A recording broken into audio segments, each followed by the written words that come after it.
Viewing college football week 1 here on SBRforum.com videos, and we're talking with Doug Upstone, returning guest from last year, had a great record with us. His website now is sports-watch.com.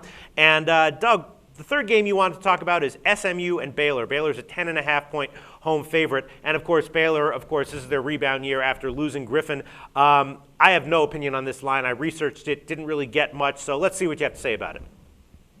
SMU will have an opportunity to win Conference USA West Division. However, Coach June Jones has to replace 8 starters on the offense, and that's going to take some time to develop. Now, Zach Lyon is an explosive straight-line runner, but he'll be behind 5 new offensive linemen, and that'll take a period of adjustment almost for sure.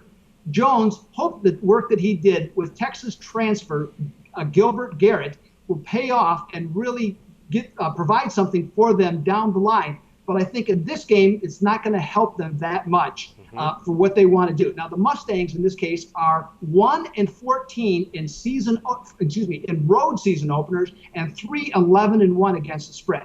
Now, one thing that not to forget about Baylor from last year, they lost 5 offensive starters, and all 5 of those players were drafted in the NFL, including Robert Griffin III.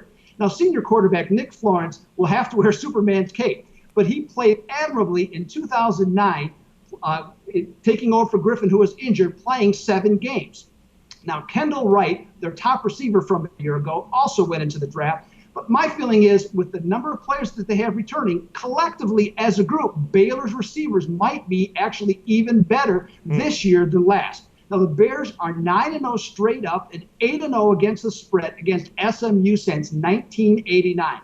Now, if you saw last year's SMU opening game against Texas A&M on the exact same Sunday as a year ago, SMU lacks speed at linebacker and in the secondary. This is where Baylor will attack them with their wide variety of speed and quickness and make a lot of big plays against SMU's defense.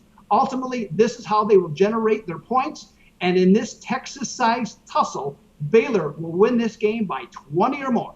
Wow. You are a great orator.